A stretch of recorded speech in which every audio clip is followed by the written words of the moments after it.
Now for Utah's most accurate forecast with Cesar Cornejo, Weather Rate certified 10 years in a row. So let's check your weather out there this morning. How bad is the haze out there today there, Cesar? Brian, it continues to still unfortunately be bad, and as we look at our There For You weather headlines, that's going to be the main thing for today, at least in northern Utah, where we expect to see the smoke continue for us, which means poor air quality.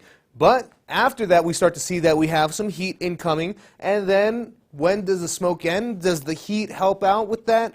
We'll see in just a moment exactly what that should help us out with.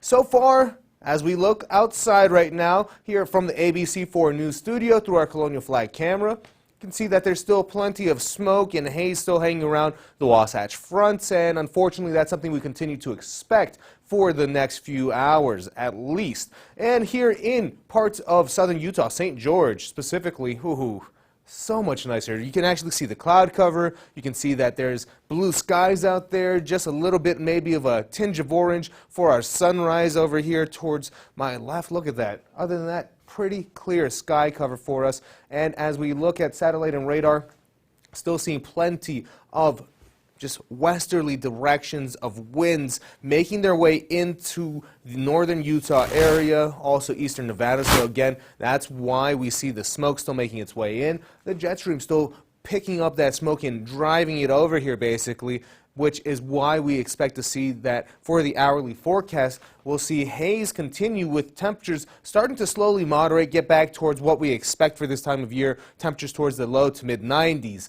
for us here in Salt Lake City. But looking at it in action, we'll see that once that little cold front continues to clear on out, we get that direct westerly flow still moving in, putting in some heavier smoke throughout the day. So again, poor air quality is expected. That's why we have for our air quality report that we're going to see unhealthy for sensitive group category smoke and just poor air quality for us in most of northern Utah. And when we go down to southwest Utah, it's going to be a little bit better over towards the moderate side, if not at times just downright green and healthy. So as we look at what we can expect for today, the possibility of some high elevation showers is in the forecast for southern Utah, but then tomorrow, that's where we start to see that little piece of energy clearing on out through Arizona, and then we start to see the return of a high pressure system that should help get us a little bit more of a northerly flow into our air, which should help us out. Again, we expect to see maybe some thunderstorms, specifically around the higher elevations for parts of southern Utah, but we can't rule out one going throughout the Arizona-Utah border. Also, looking at the regional forecast today, we do have temperatures ranging around the 90s for us,